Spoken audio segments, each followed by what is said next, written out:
Hello, fellow hospitalists, and welcome to Documentation Talks with Dr. Tom. As always, our objective is to help you get credit for the great work you are already doing and to help you avoid queries. In other words, we want to help you document like a genius. Today's topic is anemia. As hospitalists, we often take care of patients who have anemia as a complication or comorbidity. Because of this, it is important for us to know how to document anemia correctly so that we get credit for how severely ill our patients really are. The correct documentation of anemia is really quite simple and requires only two elements. The first is acuity, and that can be acute, chronic, or acute on chronic.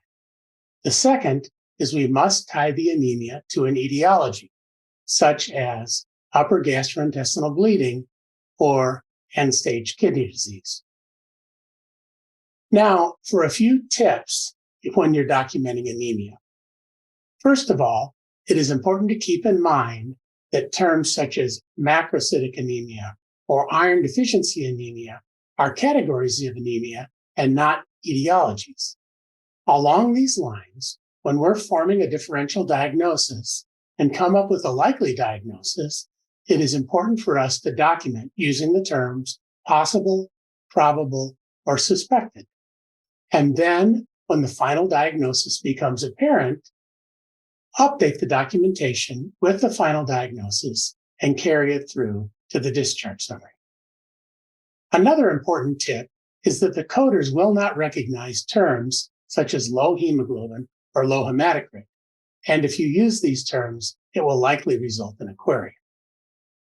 Lastly, it's important for us to document our treatment plan, but transfusion does not have to be part of the treatment plan in order to make the diagnosis of anemia.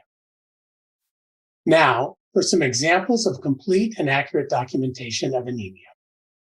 The first would be acute blood loss anemia from suspected upper gastrointestinal bleeding. Another would be chronic anemia from end-stage kidney disease. In summary, complete and accurate documentation of anemia only requires two elements, acuity and etiology. And remember the important tips, including documenting a likely diagnosis as possible, probable, or suspected, and then updating it with the final diagnosis and carrying it through to the discharge summary. Thank you for listening, hospitalists. Please stay tuned. Next month, we're going to be covering another important topic, renal failure.